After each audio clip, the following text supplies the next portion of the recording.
Prishtina zyrtare mund të ketë ndikim të madh në përmirësimin e raporteve politike mes komunitetit maqedonas dhe atij shqiptar në Maqedoni. Kështu u shpreh kryetari i Partisë së Demokracia e Re Imer Selmani pas takimit që pati me presidentin e Kosovës Fatmir Sejdiu.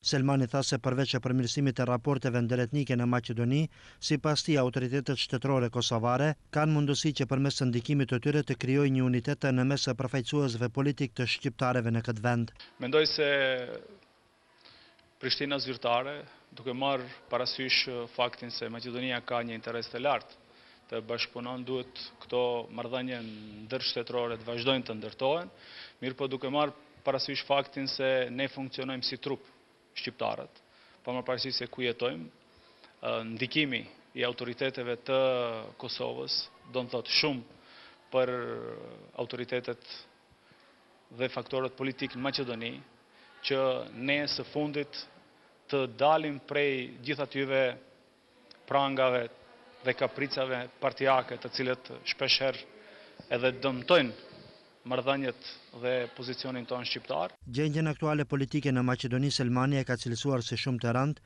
duke e pasur parasysh politikat monoetnike të cilat po i zbaton qeveria aktuale e udhëhequr nga kryeministri Nikola Gruevski. Gjendja politike në Maqedoni është shumë e rëndë.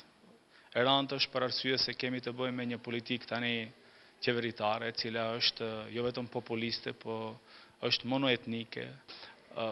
Ka një ftofje, ka një acarim dhe ka një prishje të raporteve ndëretnike dhe fatkeqësisht së pari edhe raporteve ndërfetare. Kryetari i Demokracisë së Re Imer Selmani gjatë vizitës së tij në Kosovë është takuar edhe me zëvendës kryeministrin Hajredin Kuçi dhe me kryetarin e parlamentit Jakub Krasniqi. Me çfarë është shtruar edhe një drek pune me kryetarët e grupeve parlamentare të